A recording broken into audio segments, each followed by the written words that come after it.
Hello and welcome to episode 55 of Off the Bandstand. My name is Christian Wiggs. I am your host. Today's episode is Butch Miles, a jazz drumming legend who is renowned the world over. Butch has performed with an astonishing cast of musicians, including Count Basie, Frank Sinatra, Sammy Davis Jr., Dave Brubeck, Mel Torme, Lena Horne, Joe Williams, Ella Fitzgerald, Woody Herman, Clark Terry, and Tony Bennett, and has recorded on over 100 albums, including 4 Grammy-winning projects. In this episode, we talk about family dinners with the Pizzarellis. We also talk about a seemingly simple piece of advice from Basie that became the driving principle in Butch's playing, and a club date that sounds more like a game of Clue than it does a gig. Moving on to the release of the week, from the Butch Miles Sextet, Miles and Miles of Swing is the first album that Butch released as a band leader at the tail end of his first tenure with the Basie Band, and it was also the start of a relationship with Famous Door Records that we chat about in this episode. The record features Scott Hamilton, Marky Markowitz, Al Cohn, John Bunch, and Milt Hinton, and truly is a masterclass in tastefully approaching standards. If you want to support Butch and check out the endless content that he's recorded on, you can head over to butchmiles.com for that discography, and you can follow him on Instagram at ButchMiles2. Now moving on to the Monk shows of the week, the 3 that we want to plug is tonight, Friday, September 17th, is the Quinn Sternberg Quartet, and then on Tuesday, September 21st, we're going to have a special collaboration between Austin Jazz Society and Off the Bandstand Live, where we are celebrating the induction of Alex Koch and Rich Harney into the Austin Jazz Society Hall of Fame, and it's going to feature music by the Alex Koch Quartet. And then finally, on Thursday, September 23rd, it will be Monk's 5th anniversary with the Colin Shook Trio and guests, so keep an eye out for that. Tickets are available for the limited in-person audience at monksjazzclub.com, and as always, every show will be live streamed with links to donate in the top right-hand corner of the screen. That is all of the plugs and recommendations for this week. Let's dive into today's episode, episode 55, Butch Miles. This is Off the Bandstand.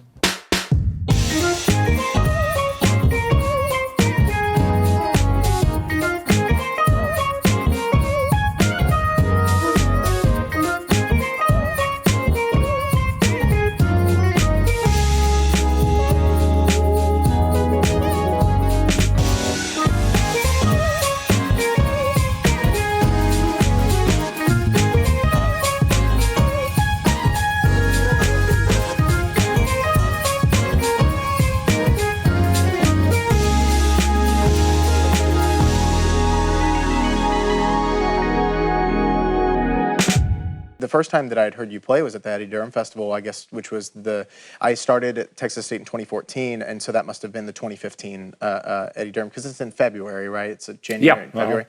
And, going to college, that first semester, I just dived right in. I was doing like the Vocal Libre thing, the university singers thing.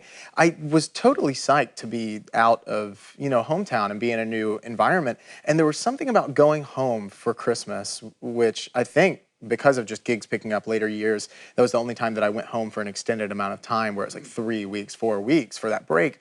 But I came back, and there was something about coming back after having a taste of home again that made me just kind of start to have that, that crisis moment, and you go, oh no, I'm away from home. Is this what I'm supposed to be doing? I'm freaking out. And I remember being so, not necessarily depressed, but just thinking it's the crushing weight of when you're young, of everything that you don't know, and I say that being still very young, like just what you don't know.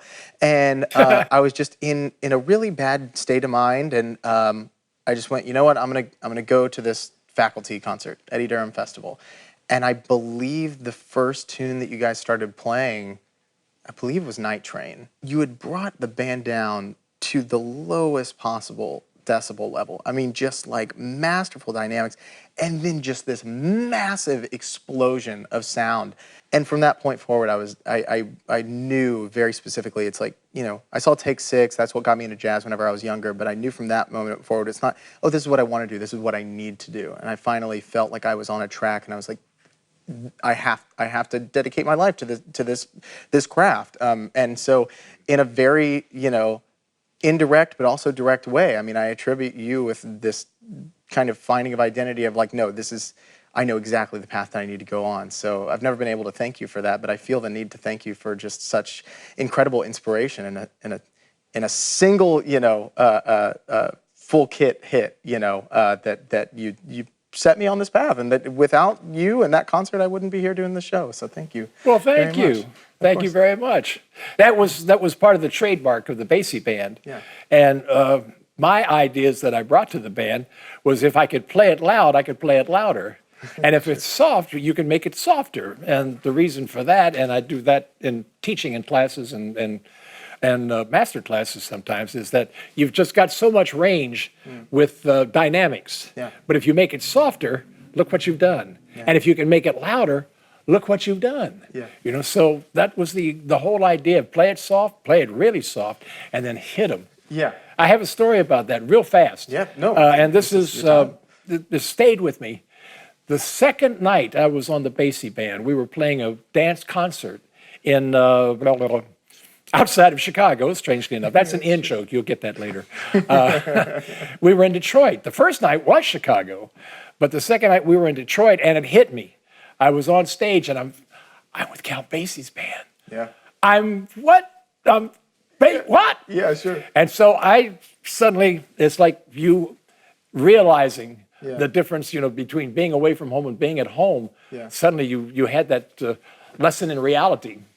Yep. Or was it Robin Williams that said reality? Wow, what a concept. Right, sure. It suddenly hit me. I'm playing drums with Count Basie's band. Yeah. So I started to be a little more subtle, which wasn't working. I mean, you've got 17 guys up on that stage and they're roaring. Yeah. So please excuse me, but I have to say it. Basie took me over to the side on the break, and he said, listen, this is a quote. I remember this like it was 5 seconds ago. He said, listen, this band is like a machine. Sometimes you just got to kick him in the ass. I never forgot that. So sometimes, if it calls for it, explode. Yeah. But if it doesn't, it makes a big difference. Yeah. So I'm glad you appreciated that. Thank you very much. Of course. I mean, appreciated is a mild way to put it, but yeah, absolutely. And kind of that kind of experience with you coming up. Did you have any similar musical experience where it just went boom, it locked in? This is exactly what I have to do with inspirations. Oh God, because I know you come from that especially like the Gene Krupa thing, where like I've heard you say that's a huge influence of yours. So Gene was an enormous influence on me. A lot of people, a lot of drummers would say something about Buddy Rich right now, saying Buddy influenced my life. I heard Buddy play, and the same thing what you just said. When I first heard Buddy Rich play, I couldn't understand. It was above me. Literally, it went right over my head. What he was doing was beyond my comprehension on drums. And it took me a long time. Same thing with Duke Ellington's music. Yeah. When I finally got Duke Ellington was the first time I heard him live in person at a jazz festival in Cincinnati, Ohio, many years ago.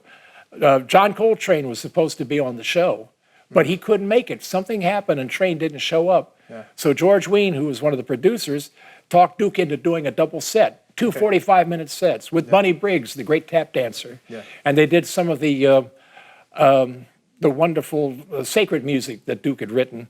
Bunny did David Dance Before the Lord with all his might. I still remember this. I'm 17 years old. Yeah. And all of a sudden Duke's music hit me and I understood it. Basie, I got immediately. Yeah. It washed over me. The very first time I heard Basie live was at a jazz festival. And they were all there. Sonny Payne was on drums. The two Franks were in the sax section with Marshall Royal leading. It was that band, that particular band. Yeah. And when they opened up, it was unbelievable because the announcer came up and he said, ladies and gentlemen, the most explosive force in jazz, Count Basie and the orchestra. And we're all going, yeah. You know what he opened with? Little Darling. Oh, man. And the audience melted. Oh, my God. We just, da, do, de, da, bop, bop, ba, do, da. And, oh, man. And that was it. Yeah. That was all I needed that first time with Basie. And I mean, that's like the most, it's a bold move too, right? To start with something that's just like, laying so back. I felt very similarly when I was listening to, was it Miles and Miles of Swing? I saw Cherokee and I went, oh, cool. And I was expecting just right out the gate, And what is it? The guy's name is Marky, and was it Scott? Scott on your first record? Scott Hamilton. Yeah. And Marky Markowitz. Markowitz, yeah. Yeah. And just starting it at just lush and beautiful and just totally sets you back. Get a chorus in, and then you hit them with it. And it's like, oh, that's just like the best way to just grab them, bring them in, and then give them exactly what they want, just right out of the gate swinging, man. That's a great record. I've been spending a lot of this week listening to it. That was my first record for Harry Lim and Famous Store Records. Okay, yeah. You know, I met Harry Lim. He was selling records at a record store. Yeah. When there still were record stores that sold vinyl. Fair enough. Sam Goody's, that was the name of it. Oh, man. My memory is kind of working. Yeah, sure. In New York City. And I was looking through some big band stuff, and Harry came up, a Filipino gentleman, and he had an accent. So he said something about, are you looking for anything in particular? But I didn't understand him. Sure. I wasn't listening to what he was going to say, and I had to ask him to repeat it. And he did, and I told him, and then he struck up a conversation. Next thing I know, he says he's a record producer, and he gives me a card. He says, give me a call, we'll do something. I said, yeah, right, sure, yeah. I've heard that one before. Yeah. And it turned out to be true. Yeah. So you just never know. And I did a number of records for Harry, but that was the first one.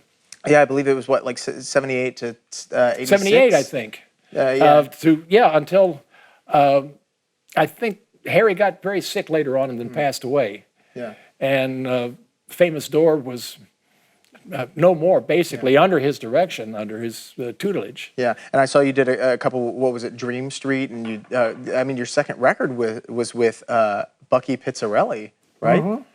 Man, I mean, not to ask too, open-ended or vague of a question, but I mean, Bucky Pizzarelli, what was that experience like? Because that's someone we hold in the highest regard. Well, Bucky didn't sing as good as John. Yeah. Fair enough. Some of you will get that. But Bucky was really a very, very original player, wonderful player. He knew every song ever written and some that people were still writing. They just didn't know it yet. He could play it. It didn't matter what it was. He knew it. Yeah. And he knew all styles. Outside of Freddie Green, he was one of the greatest rhythm guitarists I ever heard when he wanted to do that. Sure. And he had a wicked sense of humor. He was a very funny man. Loved to play golf. Loved his family. Was just always effervescent. Yeah. Bucky was like a force. I went to his house one time. He invited us to come over for dinner. And his wife, Ruth, she was a wonderful cook. Oh, and everybody was there. And they start bringing out, it's the Italian dinner style. They start bringing out the antipasto, then they bring out this, then they bring out that, then you got the pasta, then you got the meat, and you got the whole thing. Sure. And I had never been in a situation like that before where I was getting the real deal. Never had been. And it just floored me. It was great. And I said, Bucky, please, it's if I ate like this, I'd be like, I'd weigh 500 pounds. And Bucky said, are you kidding? We eat like this every day. What? Yeah. So you can follow up with Johnny and ask him. But I'm sure Ruth cooked like that all the time. And Bucky, it was a thing. But you didn't eat a whole lot. But you ate a lot of different dishes. And it was just wonderful. Bucky always had a kind word and a joke somewhere. Something funny, something that would make you happy. Yeah.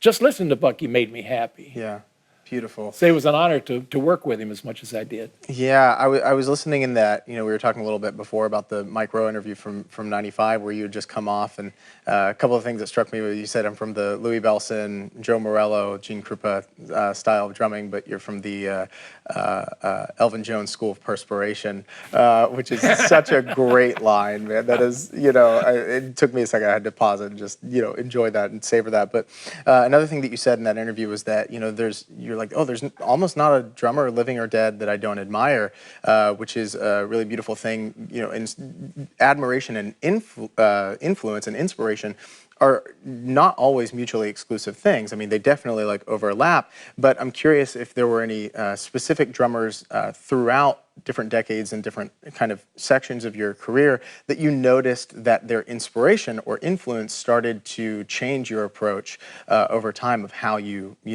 played behind the kit. Well, all of them actually, but whoever I could listen to for inspiration, I would, here's a word that I learned from Mel Torme, I would glean ideas from them. Don't ask me what it means, it sounds good though. It does. I would listen to different drummers, and I based a lot of my early technique on Sonny Payne's playing from Count Basie, and Joe Morello because of the incredible technique, and of course when I was growing up, they had such a big hit on Take Five, and a number of other things, and I just loved the way he played. I could hear the tunes when Joe played.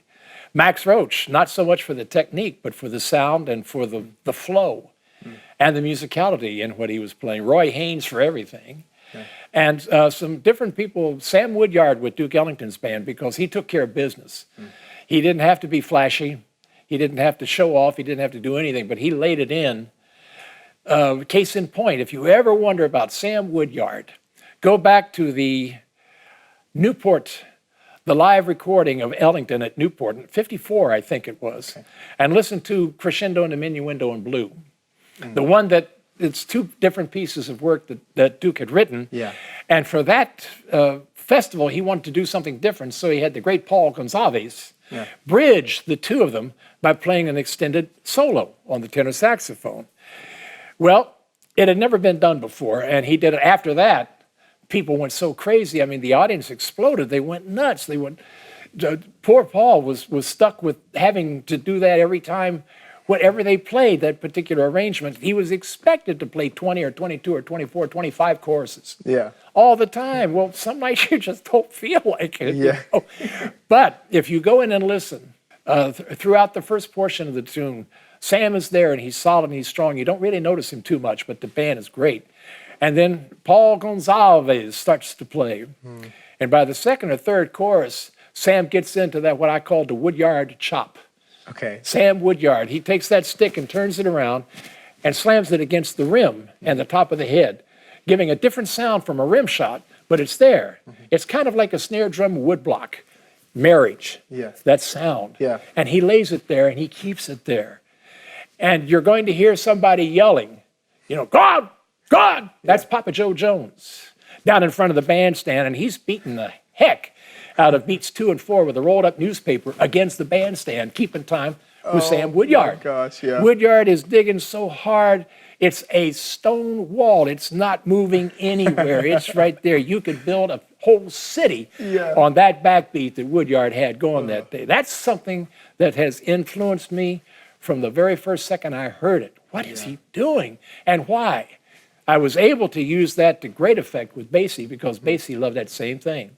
He really loved that idea. When he wanted it, if I was playing something and Basie wanted that Woodyard chop that I called it, he would just do this. You know, he didn't have to do it many times, maybe 3 or 4. And I'd get it, and I'd turn and I'd play that. That was what Basie, that was part of his signals. Sometimes when we were going to explode, Basie would raise both shoulders. That was it. I mean, you know, it was not throwing the arms all around or, you know, not doing a Leonard Bernstein type of thing. You don't have to go like that. You know, you just go like that. Basie would go like this, and the band would explode. I had to learn how to read those signs. But the one thing that stayed from the very beginning and still stays with me is the Woodyard chop. It is so solid. It is applicable all over the place. Just a big backbeat on 2 and 4. Yeah, speaking about different things that, you know, picking up on cues, especially with the Basie band, I'm sure there was no rehearsal or anything like that. It was like just like straight into the fire. But I know that what was it, Al Gray, you know, kind of helped you with a lot of those. Oh, he sure did. A lot of those certain kind of either whatever intros he was going to do or certain things of like, be ready for this. You know, how long was it before you kind of acclimated to all those different pickups being with the band? It didn't take too long because I was fairly well versed in them before I even joined the band. Basie had been my favorite band since I was 17 years old. So by the time I went with the band, I had yet to turn 30. I had just turned 30, excuse me. And I was, you know, 6 months away from becoming 31 years old. And I'd been listening to Basie for pretty much almost half my life. So when he would start an intro, I pretty much already knew what it was. Yeah. There were some things that he did play that I had to be versed on, and Fab would do that. Fab, that was Al Gray's nickname because Frank Sinatra once gave him some gold dog tags. That was the fashion of those days. You'd have a gold chain, wearing all that gold around your neck, hanging down. Yeah. And Al Gray had a couple of dog tags that were given to him by Frank Sinatra that just said, simply, the fabulous Al Gray. So Mr. Basie started introducing Al as the fabulous one, Al Gray. And the fabulous got shortened to Fab, and that became his nickname. That's what we all called him. But Fab was such an enormous help. He would help me on some of the intros I didn't know. And he would always call out the number of the chart. Now, there's quite a lot of charts in the Basie band book. Oh, sure. And Basie would start to play an introduction, and Al would say, 75! You guys would start getting in, getting the music and everything, and Basie would be playing until everything was okay. Then he'd look up at the band manager, Sonny Cohn, who was playing trumpet, and Sonny would go like this or go like that, and Basie would go, don, don, don, don, pow, and that was it. A lot of it was not exactly rehearsed down to the exact second or the beat. A lot of it was off the cuff, and you had to be ready. Yeah. The band's just tight. Yeah. Man, so incredible. Another thing too is, people say don't meet your heroes, right? They say, oh, don't meet your heroes because they'll let you down, or maybe they're not going to be as they are. But I found in my experience, I've met Kurt Elling a handful of times, 5 or 6 times, and in every instance, he's been the most gracious and given just as insightful and as intentional and lovely and brilliant as I had hoped and as I had interpreted by his myriad different records that just, exude brilliance. And he's always been incredibly kind to me as well, when he could very much not be that based on his reputation and stature. But you have you also talked about meeting, like Gene Krupa, and I think I had also heard that there were certain people that you had categorized as being a certain level of niceness, like Dave Brubeck, that just didn't exist, like almost doesn't exist, but they're just that certain level of niceness. So how have you found meeting your heroes has panned out either for the better or for the worse? And you don't have to name names for the worst.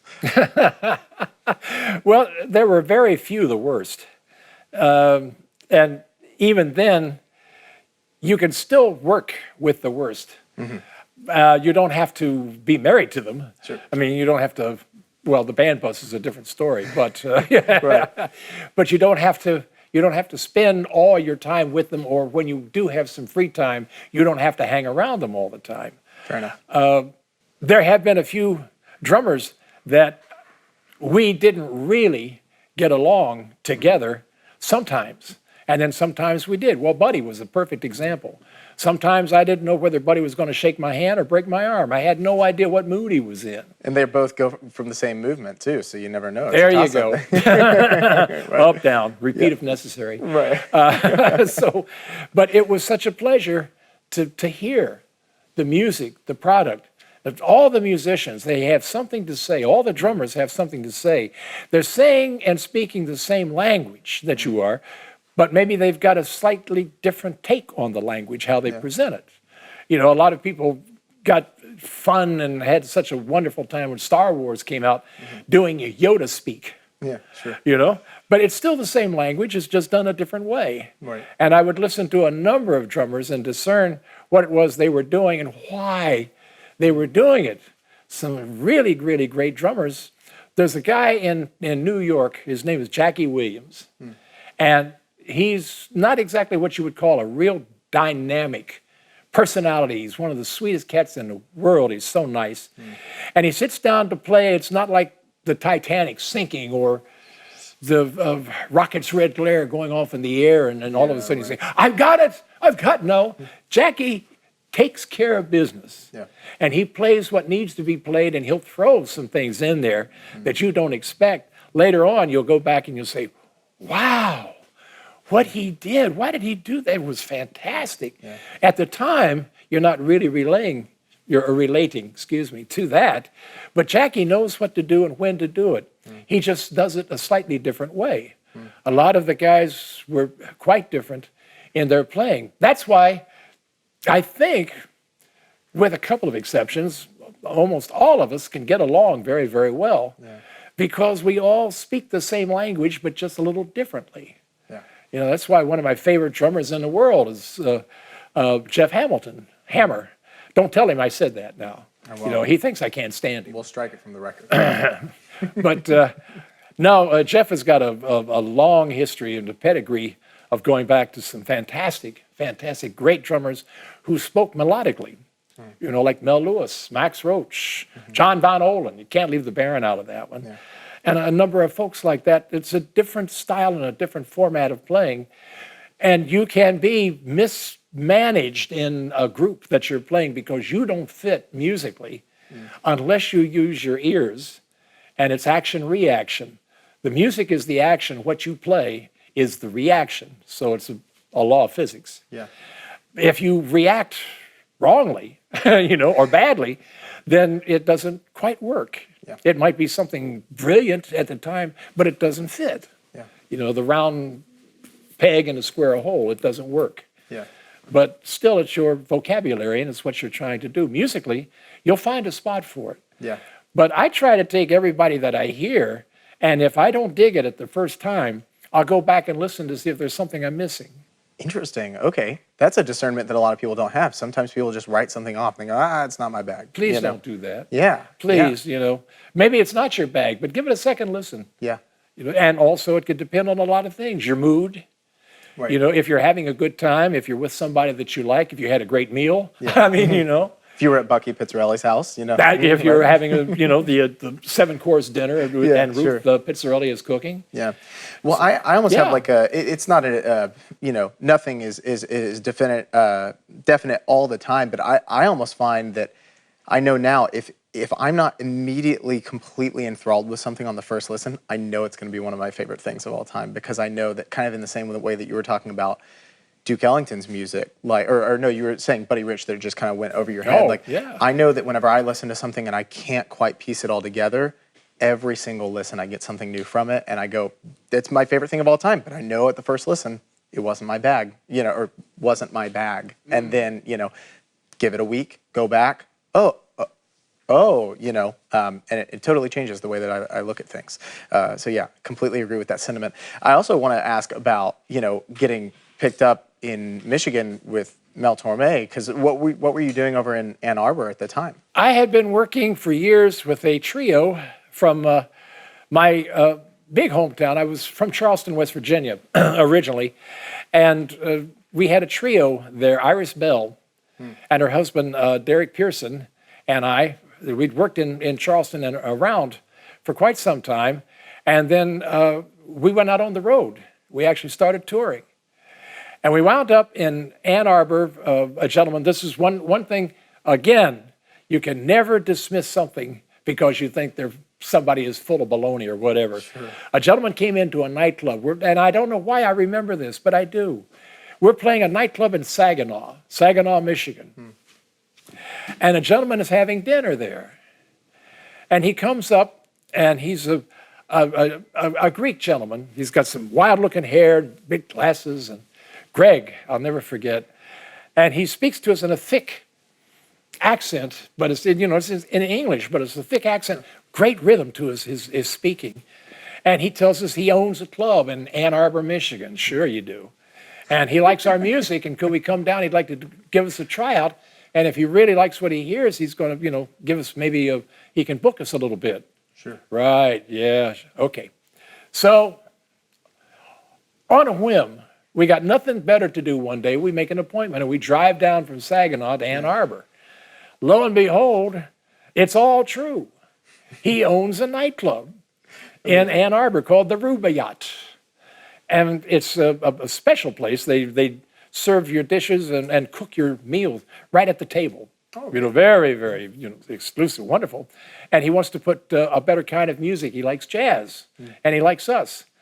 And he hires us. I think he books us for 1 or 2 weeks. Well, it came so great because we had nowhere to go.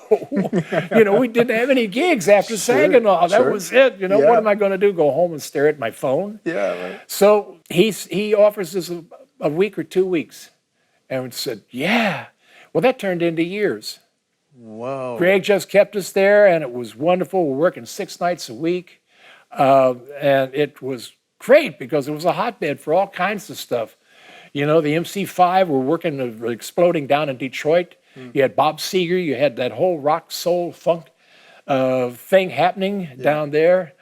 It was just amazing what was going on rock-wise, jazz-wise, and recording-wise in Ann Arbor and Detroit.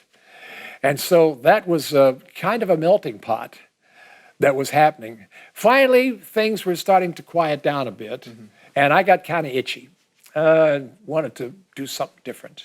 You know, I've always wanted to do something different, sooner or later.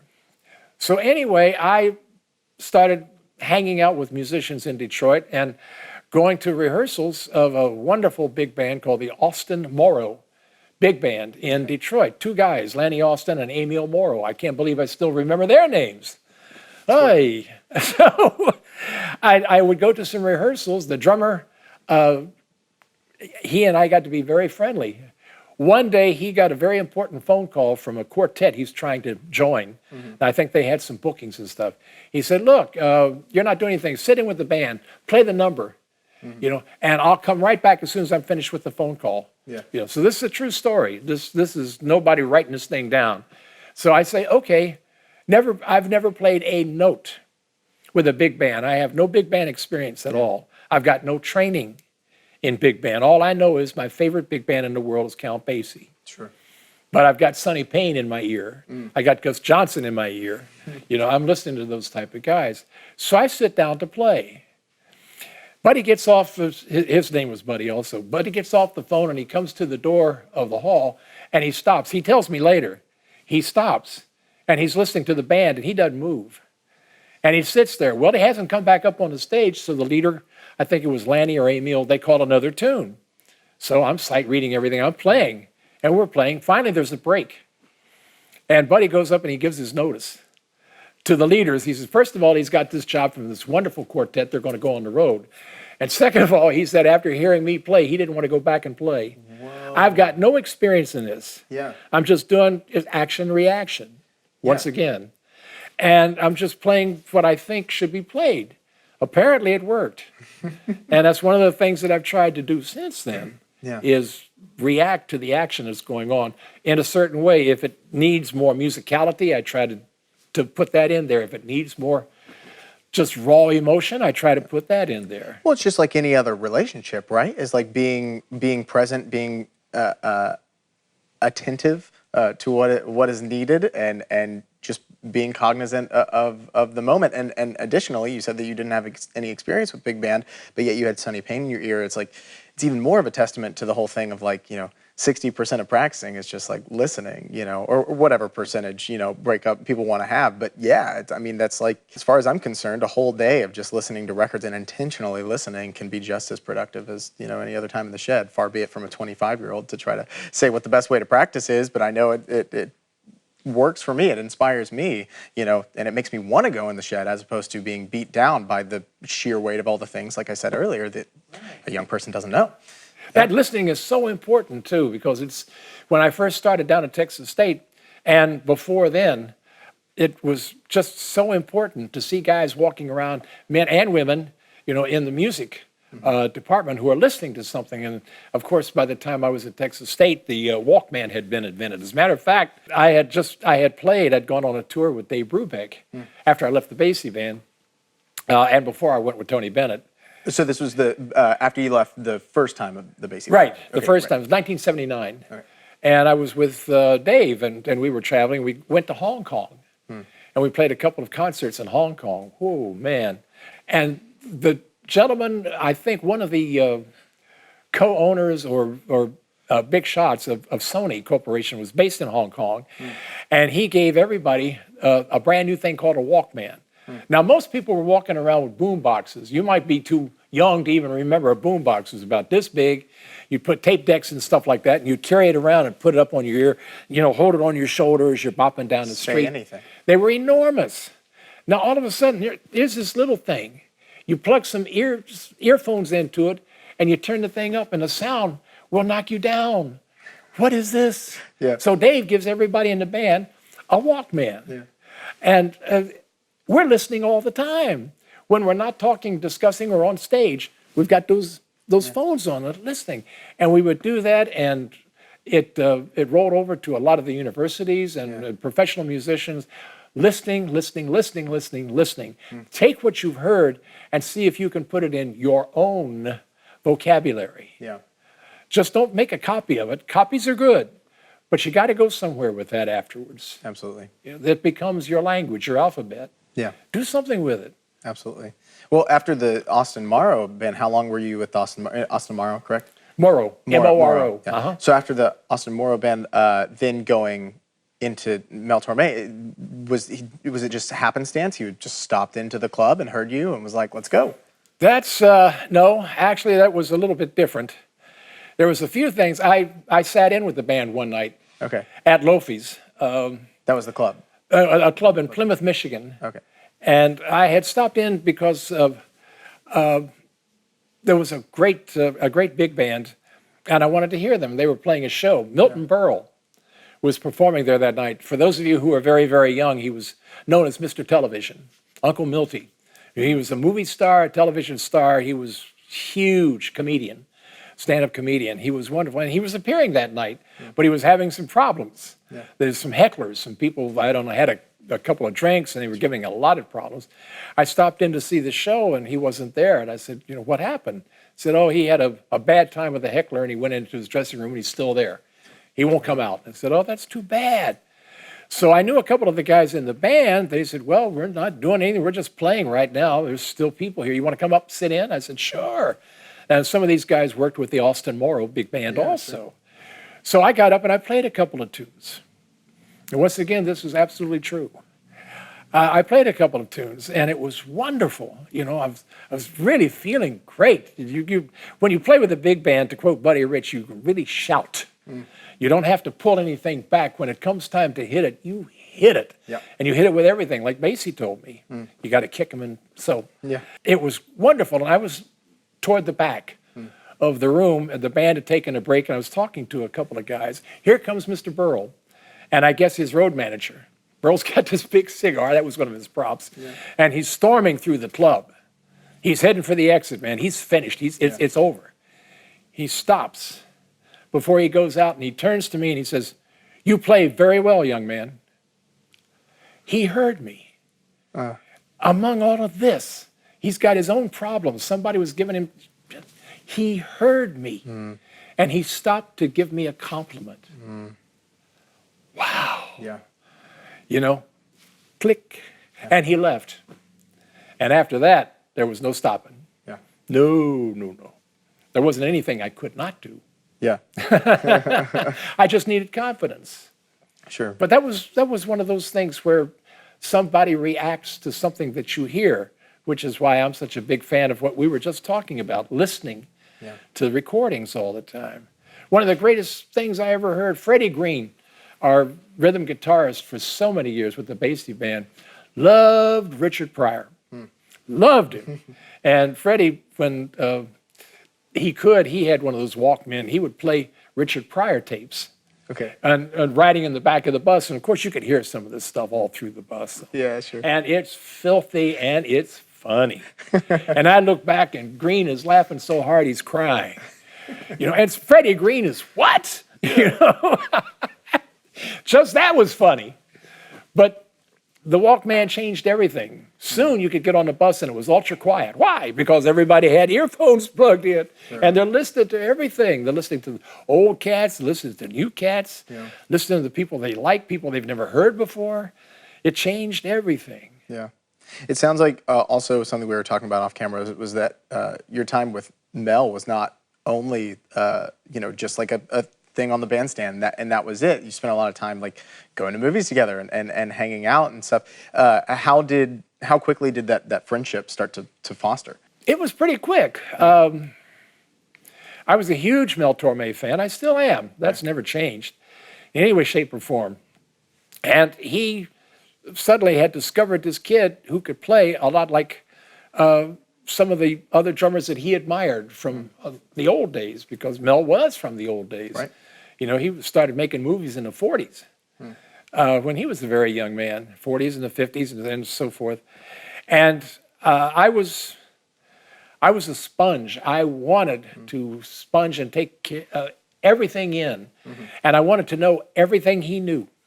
And I want to know everything you knew. And I want to know everything she knows. And it just goes on. Yeah. If you know something about this, that, or the other, and it pertains to me, I want to know it too. Yeah. So Mel and I struck up a really great friendship immediately. It seemed like, not quite immediately, but it was pretty fast. I started to work for him, and I would say within maybe 2 months, we had a very close friendship going on. Oh, beautiful. And we went everywhere together. If he was invited out to go hear a band someplace, he'd bring me along. If somebody was having a party, he'd bring me along. When they celebrated Mr. Basie's 70th birthday at the Waldorf Astoria in New York City, Mel and I were playing at the St. Regis at the bar downstairs, the showroom at the St. Regis Hotel in New York. Basie had even come in to hear the show at one point. That's where he heard me originally. But Mel was invited. He brought me along. I've got a photograph that I took of Mel, Peggy Lee, and Buddy Rich sitting at the table, hamming it up for the camera or something. Yeah. I took it because I was at that table. Yeah. I was there. I could tell you everything that happened that night.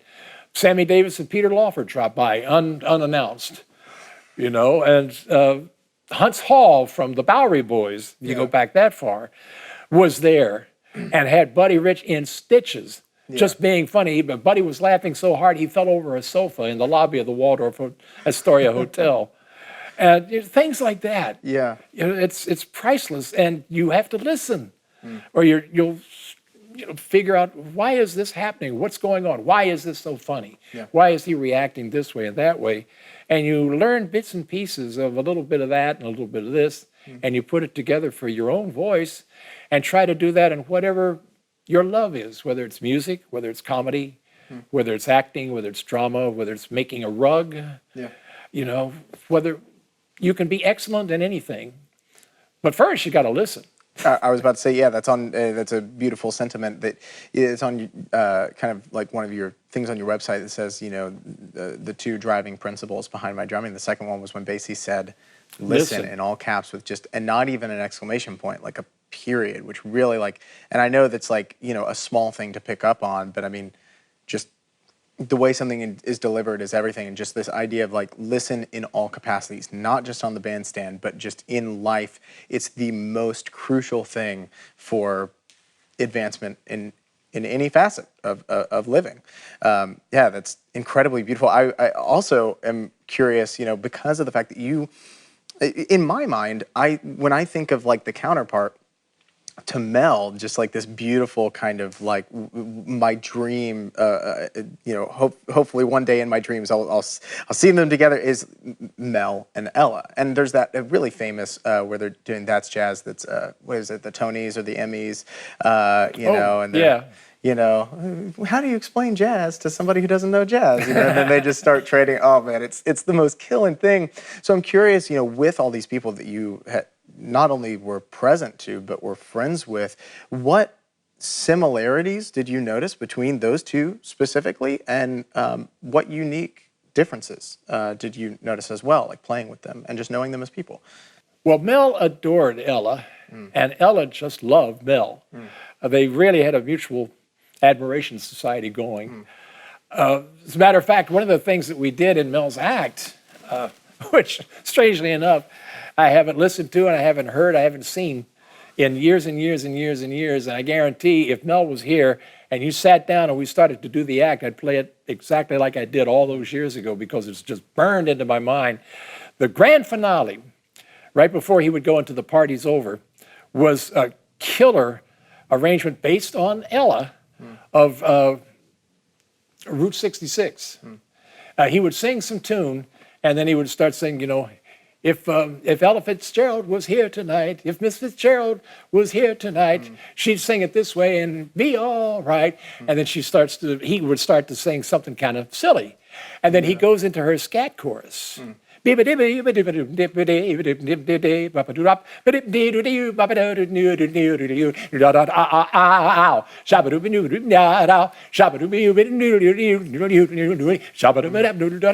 You know, and I can still remember the whole thing. Oh, beautiful. But he would do it note for note from Ella's. Yeah. Because he loved it so much and he loved her so much and she admired him so much. When we could, we'd go to hear Ella play somewhere. When Ella was playing somewhere and she knew Mel was in town, she'd go to hear him somewhere. It was just wonderful. That's why sometimes I would say there may be a possibility of people not quite gelling together as people. But there's no way you can ignore the talent. Absolutely. And if maybe you can't get along with somebody, but maybe you can work with somebody. I've done that before. There's been some people up on the bandstand, we just did not get along at all. So what we did is we just didn't talk. We made music. Fair enough. And that was it. Fair enough. And it was enough. Yeah. As a matter of fact, one of those people I didn't get along with for a long time, and then we sat and had a talk one day, had a couple of drinks too, I don't mind telling you, and had a few talks, a talk, and had a few words, and let our hair down, and after that, we've been good friends. All those years wasted not talking to each other. But Ella loved Mel, and Mel loved Ella, and everybody loved Basie, and he loved all of them back. Yeah. Like I said, it was a mutual admiration society. Whether you liked the person or not, you had to respect the artist. Yeah. And that was a great deal of what we did. You know, sometimes you'd hear somebody that you didn't particularly like that much, and they would play a solo, and you'd hear somebody say, oh, he's been playing that same solo for years. Maybe he has, but it's a great solo. You know, so respect what he's doing and take that as part of your knowledge. Right. And then maybe you can do something with it. Maybe not, you know, but you got to try. Did you hear what I did there? A little plug there was Sammy Nestico. Thank you, Sammy. We did the original You Got to Try. Yeah. I think that's one of the first big band charts I ever read in like high school big band. Oh, really? Great. Yeah. So as soon as you said it, I was like, yep, there it is. Well, you know, another thing I found just, you talking about these things where you're like, true story, you can't make it up, is I found a New York Times article from '82. It says like Hartsdale drummer finds niche in jazz or something is the headline, and it was so this I guess is several years, I guess 3 years after you left Basie Band for the first time, and it said that you had finished your stint with Mel, and then you were in D.C. And on one particularly bleak night, as it reads, I don't know if they doctored it up for print media, but one particularly bleak night, you went and saw Mel Brooks, Blazing Saddles, found that scene was really, you know, humorous, and then the next morning get a call, the scene with the April in Paris scene is what I'm specifically referencing, and then the next morning you get a call from Basie himself, and that's how you get picked up for the band. The scene was April in Paris out in the desert. Yeah, right. Cleavon Little was riding the Palomino with the leather saddlebags and the beautiful outfit. Basie was out there with a whole bunch of studio musicians, but I did recognize Marshall Royal in lead alto, and my buddy, Jonesy, Harold Jones, on the drums in the back, and that story is absolutely true. Oh, my God. Absolutely true. I was out of work. I wasn't playing. I was biding my time as a court reporter. I had done some court reporting in Stenomask. You know, stenographer has the type of typing machines and things that they do for shorthand. I learned how to do this 3 or 4 words after you have spoken. I continue the conversation into a mask that goes right to tape. The tape goes right to a secretary, for want of a better word, I'm sorry, and they listen to the tape and then they type out the proceedings for grand juries primarily. And that's what I was doing to keep myself afloat. And I was kind of down and depressed, and I went out to see Blazing Saddles. I'd did not know that the Basie band was in that scene. Sure. And the movie itself, of course, is one of my favorite all-time movies. Yeah. And the next morning, Basie's road manager, Sonny Cohn, called me. Yeah. And they wanted me to fly out to Chicago. That day, their drummer was a young drummer, Ray Perello, bless his heart, good drummer too, from Cleveland. Ray had been in a car accident that night before in Chicago, my hometown. No, it's not. But Basie remembered me from the Mel Torme days and playing and working and stuff. And so he just wanted to know if I could fly out and join. So I flew out, grabbed my drums and my one suit, that's all I had. And I flew out. I think my mother bought my plane ticket because I didn't have any money. And I flew to Chicago and took 2 cabs, one for my drums and my luggage and me. You know, one cab for me and one for the rest of the stuff to the hotel right across the street from the club we were going to work at that night. And the happy medium was the upstairs club, and the downstairs club was the jazz showcase later. We were working the upstairs club at that point. I got there, checked into the hotel, checked with Mr. Basie, got the drums over there, was over there about 2 hours before the show, setting up the drums, and I stayed there, stood beside the stage and just sweated until the band came up. I remember the band would come up like from downstairs and he would come up to the stage. Sure. And there was no printed program. It was always whatever Basie thought about doing. He would read an audience and then he would throw the introduction in, and we would follow. That's where Fab came, really was so helpful sometimes, say, all of me. Well, everybody knew all of me, so it was okay. Basie would play whatever that intro is, and Fab knew what it was. But we walked out there, the band came up, said hello to a few people, walked in, sat down, Basie started to noodle at the piano, Fab called out the tune, Basie hit the intro, and bam. And it was sight read or memory. Yeah. I had to sight read almost everything that night, but there were a few things that I did know. I'd never played, but I did know. Been listening. And I did my best Sonny Payne, Joe Jones, Gus Johnson impression, feeling like crazy on everything I could think of to make the band work. Not me, but the band. And the next day on the bus to Detroit, Cup, that was his nickname. Everybody on the band had nicknames. Sonny Cohn was called Cup. That's another story, but I'm not going to get into that now. Bless his heart. But Cup sat right in front of me, and he said, well, Ray is in the hospital. We thought his injuries are a little more than what we had expected. Would you, can you stay with the band for maybe 7, maybe 10 days? Can I stay with the band? Yeah. Does the bear, well, never mind. Absolutely. Sure. I mean, it was heaven. My goal in life, literally, at that point, was to sit in with the Basie band and play a couple of tunes. My goal, I could have died a happy man, literally.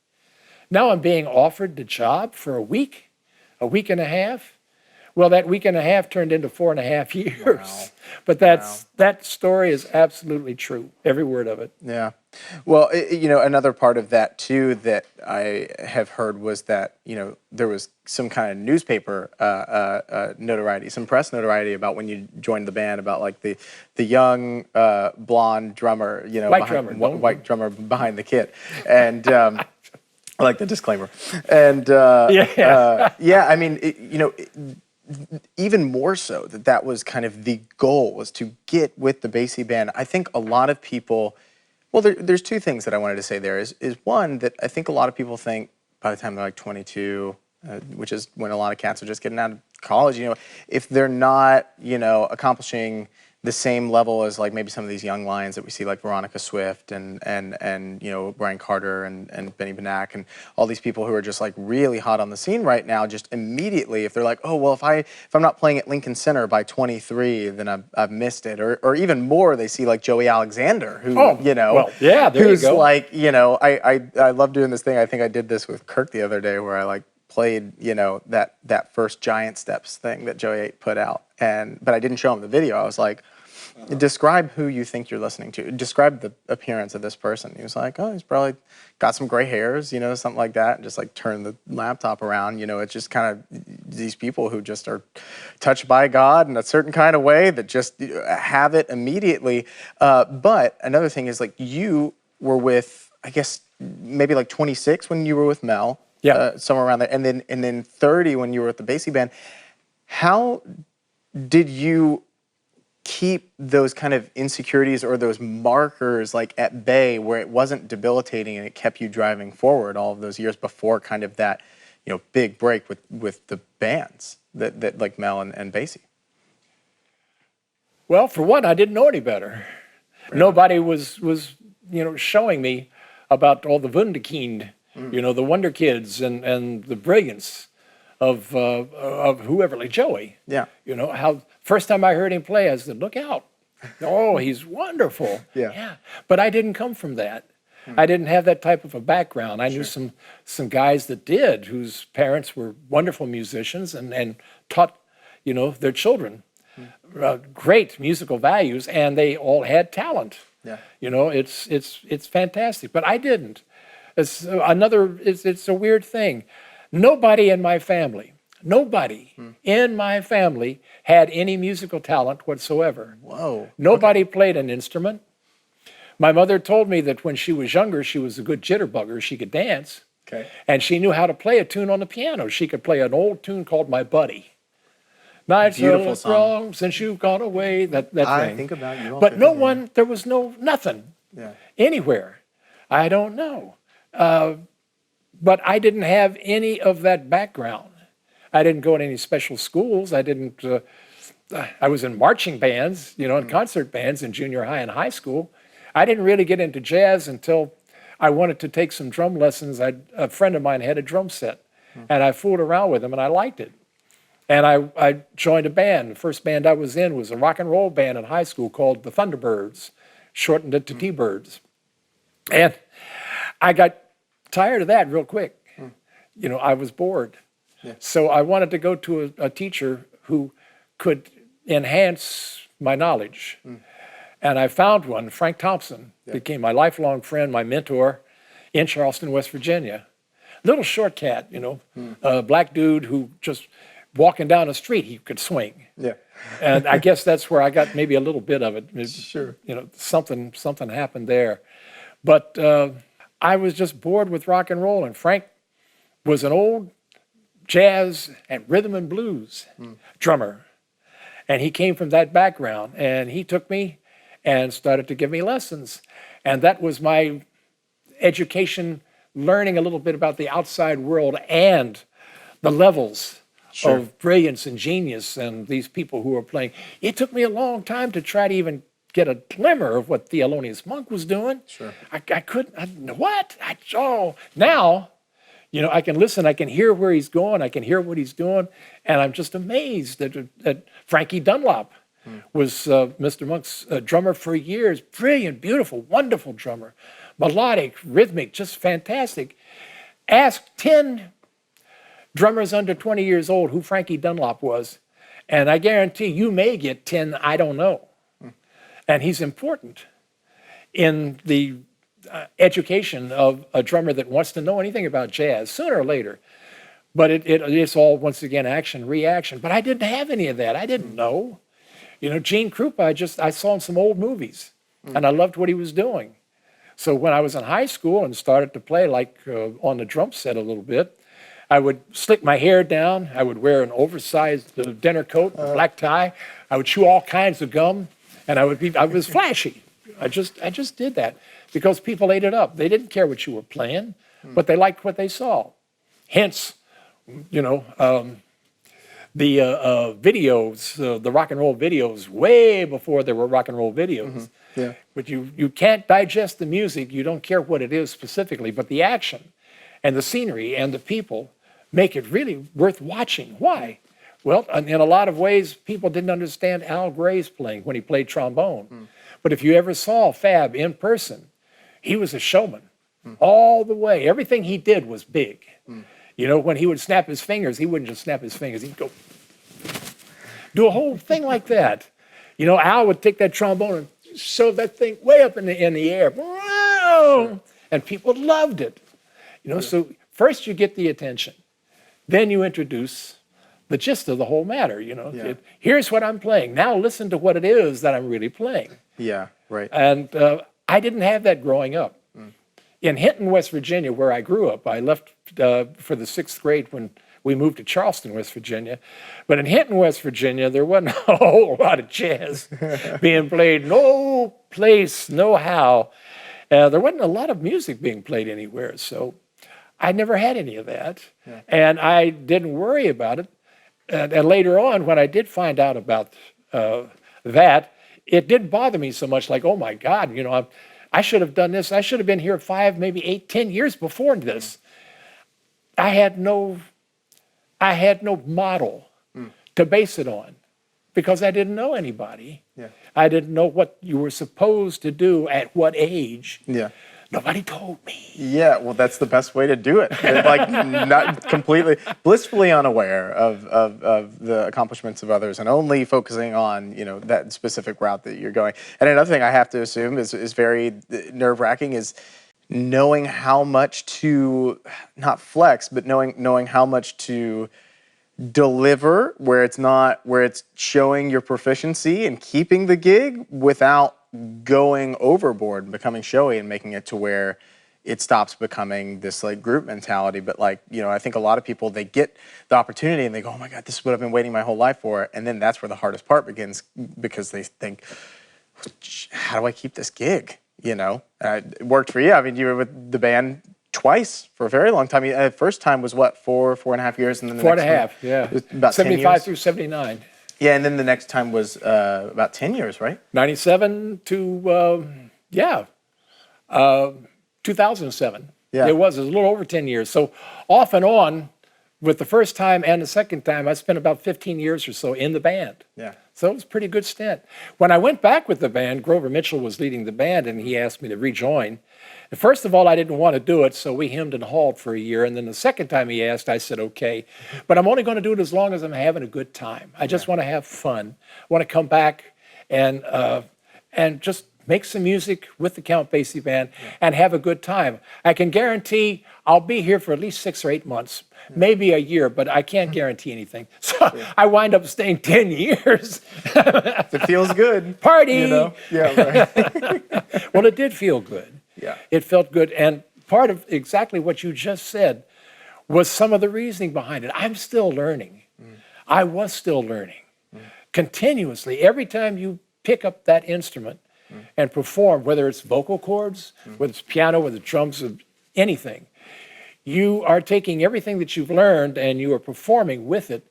And if you're lucky and God smiles on you and touches you, you'll learn something else as you're playing, as you're performing. It should never really stop. It shouldn't. Sometimes the actual performing and playing may stop. You know, for instance, I'm tired. Yeah, I am tired. I'm retired right now. I retired. I'm not teaching anymore. I'm not playing anymore. Yeah. You know, so I stay tired a whole lot. This is late nights with Netflix, I'm telling you. It's just killing. A lot of Downton Abbey. Yeah. Downton Abbey, yeah. Well, those cats can swing, too. Did you hear the guy downstairs, you know, and where all the servants are eating their meals, playing that piano? Anyway. Yeah, sure. Anyway, I digress. But I still have not stopped learning. That's a never-ending type of a situation, if you're lucky. Yeah. If you figure that you've learned everything you need to know, then that's it. You know, that's as good as you're ever going to be. Yeah, man, Butch, this is I want to be respectful of your time. I'll ask a couple more questions, quick kind of speed round things. We got to. Well, I don't have anything to do until what's today? Friday? I think I've got a doctor appointment Monday. So let's keep the cameras rolling. Is somebody working here this weekend? We got the shop. Oh man. Well, one of Pizza Hut, hello. Other questions I wanted to ask is, you know, obviously we talked a lot about big band drumming, but also the small group stuff. I mean, like, I'm sure whenever you were with Tony Bennett and when you were with Dave Brubeck, that was kind of like a different, I mean, it was a change of pace. So like, how did you like the differences and maybe certain freedoms and more flexibility that came with small group drumming? Like, how do you compare and contrast the two? And which one do you prefer, if at all? That's a very good question. It really is. The answer, I'm going to try not to give a convoluted answer here. The answer is I grew up on Basie and I grew up on Brubeck. So when Dave, bless his heart, asked me to join the quartet, I pretty much was ready to play that. I really, really wanted to because I was so aware of his music for years and years and years, and knew the arrangements, knew the charts, knew what he was doing. The wonderful thing about Dave is that his beginnings and his endings were always the exact same, but the middle was up for grabs. He might go somewhere, you know, and we're all out to lunch somehow. I mean, we might be playing something of a nice tempo. He'll go into a different tempo, and not only that, he'd go into a different key and make it work. Yeah. Because he just suddenly thought of it. And he'd throw that in there, learning situation. How do you react to something like that? You listen. There's that word again. Belson told me the same thing. Louis Belson, dear friend of mine, one of the sweetest cats in the world. Dave Brubeck, Gene Krupa, Louis Belson. Oh, man, these people were so wonderful. Listen. Listen, Louis told me that immediately. But with Dave, the reaction was different. With Basie, the reaction would come during the solos. Sometimes you'd have to change in midstream, but the overall arrangements were always the same, and they had to be portrayed that way, or else they would just fall apart. It just wouldn't work. But with Dave, you'd start here and you'd end here, and all of this was somewhere else. And to do what you wanted. We always started, when I was with him, we always started every show with St. Louis Blues. That was just his opener. That was what he did. And he always tried, he told me, I think it was half in jest, but he always tried to leave take 5 out. He didn't want to play it. And he did that a number of times until the people were screaming and stomping so much we had to go back and play it. Sure. There was not a night we didn't play it because the audience demanded that we play it. But Dave might take a left. He might go into an entirely different tune somewhere, and we'd have to go with him, you know, and follow and make up as we went along. There's the action and the reaction, and it was wonderful. I had to be mindful sometimes of my volume, naturally, because when you hit fortissimo with a big band as compared to fortissimo with a quartet, that's a whole different story. Sure, yeah. So I had to be very careful in what I was playing, and there were a lot of things I wanted to leave out and simplify because there was only 4 of us, and I had to be there for the soloist as they played and the ensemble when we played, but I couldn't step all over their feet. Exactly what you were talking about. I couldn't show off just because I could. I didn't, that was not my job. My job is to make music with these incredibly gifted, wonderful, talented people, and to be happy, to make you smile. You hear something, and you like it, and you smile. And like Basie used to say, when Dan Rather asked him, we were all interviewed by Dan Rather for a CBS 60 Minutes so many years ago, back like 76 or 77. When he asked Mr. Basie, he said, how would you categorize your music? And Basie said, and I quote, pat your foot.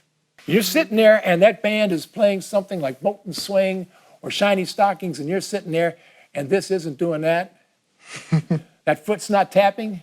Then we're not doing our job. Or your heart's not beating. You're not a live person.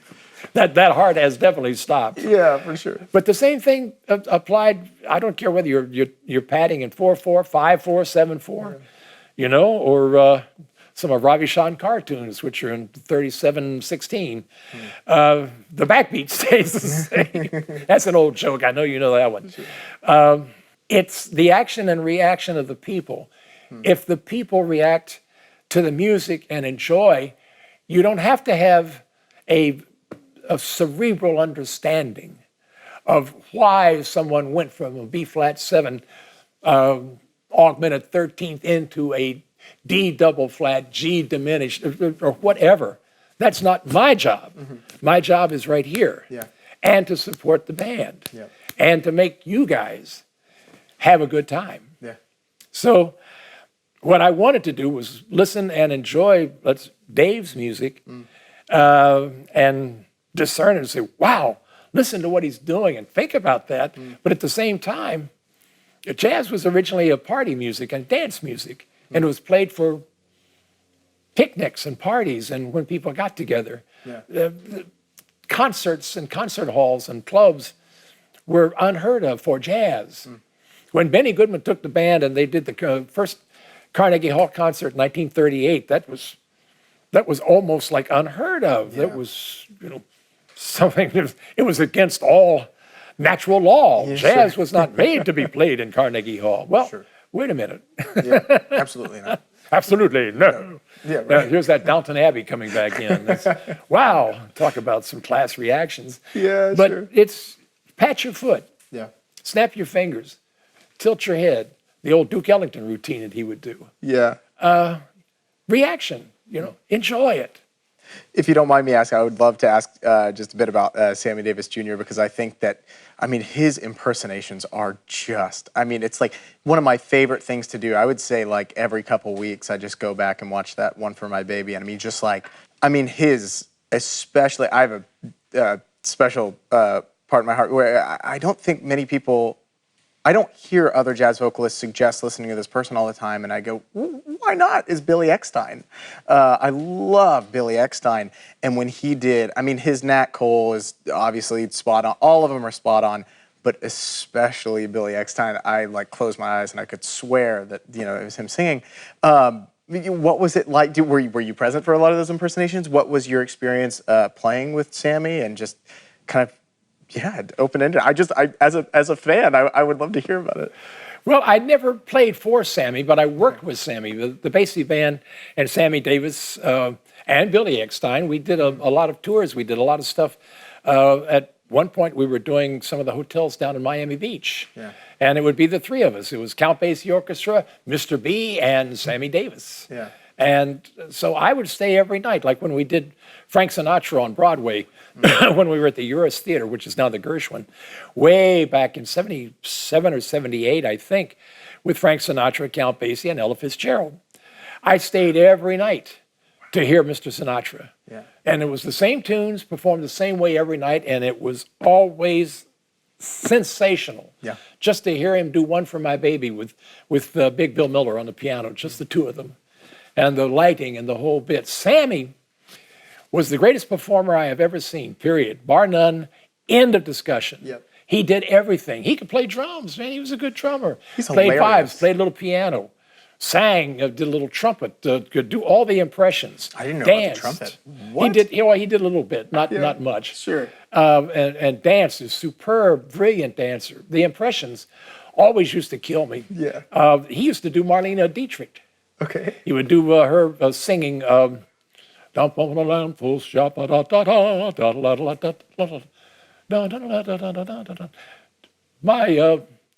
Marlene. He would do her singing Lily Marlene. I'm looking at this little cat and I'm saying, wow, what? Close your eyes, and you can hear it. With Mr. B, he would do Billy Eckstine when Billy is in the wings. And B's over there laughing his behind off, too. Oh, yes, Sammy, yeah. Yeah. Oh, and everybody and their mother does impersonations of Louis Armstrong, and they're more often than not very not good. But his is just, it's spot on. Yep. Almost spot on. It was great. I don't recall him ever trying to do an impression of anybody where he didn't nail it. Yeah. He was always just beautifully. There was a comedian, a stand-up comedian, used to open his shows with Mel when we played the Thunderbird Hotel back in the early 70s in Las Vegas. Jackie Gale, that was his name. Jackie Gale. A wonderful little guy. Just great, funny comedian. Played all the lounges all the times. He used to do a bit. He would like to do some impressions. He would say, and now I'm going to do Charles Lawton from Mutiny on the Bounty. And he'd turn away from the microphone. And he was built something like Lawton. And he would do his hair. And the band is playing, dun, dun, dun, dun, dun, dun, dun. And he'd turn around. And he looked like Charles Lawton. Oh my God. I mean, and he would walk up to the microphone and then he'd say, if I could only do the voice, punchline. And it got him every time. But that was his impression of Charles Lawton. He couldn't do the voice, but he could look like him. Yeah. Sammy could look like and do the voice somehow. I don't know what it was, because he was only about this tall. I mean, you know, Sammy was like 5'0", with massive talent. He's bigger than this building. Yeah. The greatest I ever saw. There wasn't anything he couldn't do. I'm so glad you said it, because I was gonna say maybe one of the greatest of all time. I didn't know him. I didn't see him. I'm glad you said it. I saw him many a night. Yeah. Many a night. Oh man. He used to call me Sticks. He couldn't remember my name. Oh really? That was okay. Yeah. Sure. Oh man. Well, Butch, again, like I could talk to you forever. I have two quick speed round things. The first is, and this is, I know, probably going to be hard to narrow down, so you can make it several if you want. But the second to last is, if there's a record that you would suggest that is required listening immediately after this ends. People watch this immediately after it ends. They have to go and listen to this. Could be what speaks to you this week, this month, this decade, whatever. What would you suggest? A record, that is difficult. Give me five, or three, or okay. Miles, the Kind of Blue album, you know. Dave Brubeck, Carnegie Hall.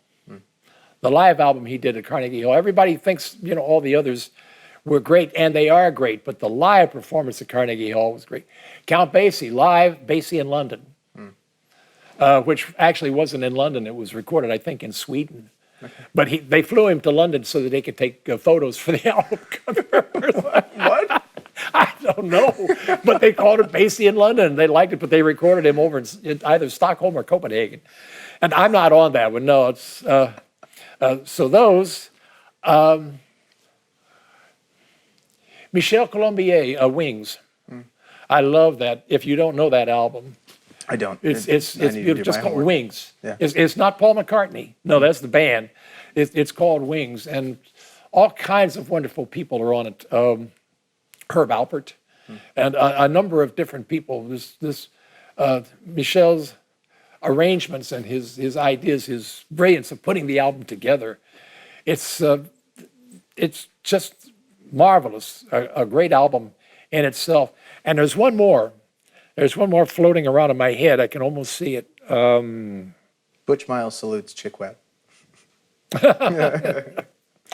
Well, if you really want to get, it's down to three.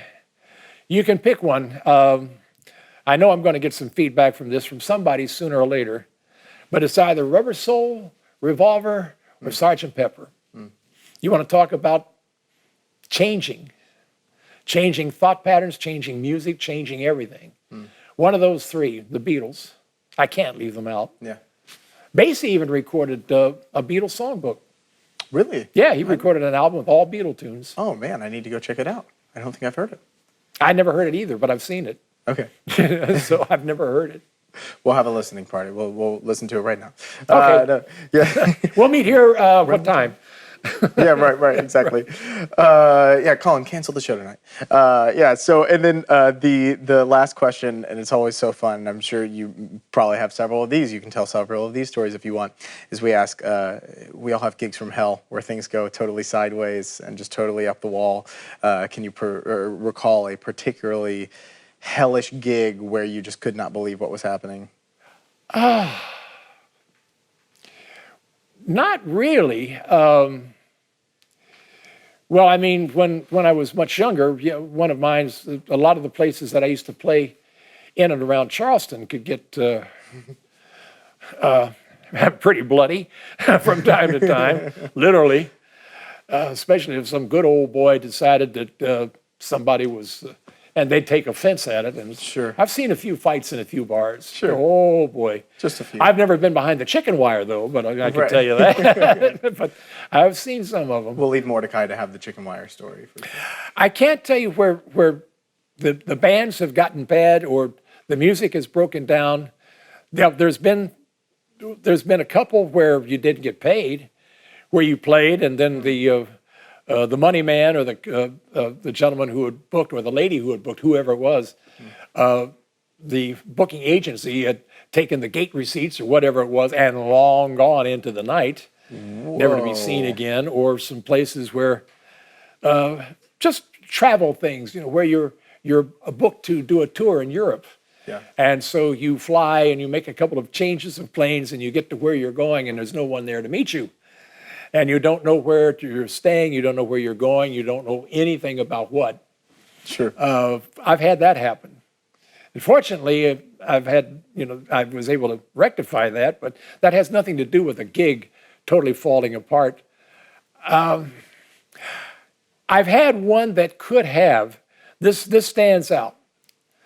This was at a place, I'll name it because I don't think it's there anymore. There's a small town in West Virginia called Boomer, West Virginia. It's a mining town. Now, the mining towns in West Virginia mean one thing only: coal. And on the weekends, coal miners have got a tough life. And they need to get rid of some anxiety and some pent-up rage and being stuck down underground with all that pressure and everything else and the lousy wages and a whole lot of things. So they would like to party on weekends when they're not working. Sure. Well, the Boomers Miners Club would have dances, usually on Friday, definitely on Saturday. And I played more than a couple. But there was one Saturday night. This is an absolute true story. I know I say that, but so many of these things sound like you could make it up and write it for, Sure. a Hallmark card or, Happy Halloween. Here's what I saw last night. I was working with a quartet, drums, guitar. I think we may have had a saxophone and organ. And we're doing all the organ hits, All About My Girl and some Jimmy Smith tunes and everything like that. And it's getting pretty rough out there. The dance floor is packed, but it's getting a little rough out there. Finally, we take a break. As we take a break, some words are said between a couple of people. And fists begin to fly. We make our way around the fight back into the bar. And we hear a lot of noise going on, all kinds of noise. There's some screaming. And we're removed from this, no. We've got another set, you see, so we don't want to get in the middle of anything with anybody because it's going to get serious. We go back to do our next set, and it has gotten serious. Somebody's pulled a knife, and somebody is still screaming. Somebody's also yelling, I'm going to call the cops, cops. We get back behind. Somebody pulls a gun. I see a gun pulled out. There's a knife, at least a knife, and a gun on the dance floor. Ladies are screaming, men are screaming. It's getting nasty. We start into a blues, a shuffle. That goes away. They start dancing almost immediately. Oh, my God. My hand to heaven, I swear. The knife disappears, the gun disappears, everybody's friends. That is hilarious. I was about to say, it's starting to sound like a game of Clue, like it's like so-and-so with the candlestick in the jazz club. Wow. That's some hypnotism. I don't know what they did after the gig. We packed up and got the hell out of there. Well, like if you're going to have people, starting some stuff, at least they had good concert etiquette. Yeah. Yeah, right. I guess somebody figured that it was a lot better to dance than it was to bleed. Fair enough. I think maybe we can put that as like the third driving principle of your driving. Better to dance than it is to bleed. And we can put that on the website. Okay. Yeah, fantastic. Well, Butch, again, man, thank you so much for being here. And my pleasure. I thank you for asking me. Of course, we'll do it again soon. Yeah. I got more stories. Oh, I know you do. There was the time maybe later.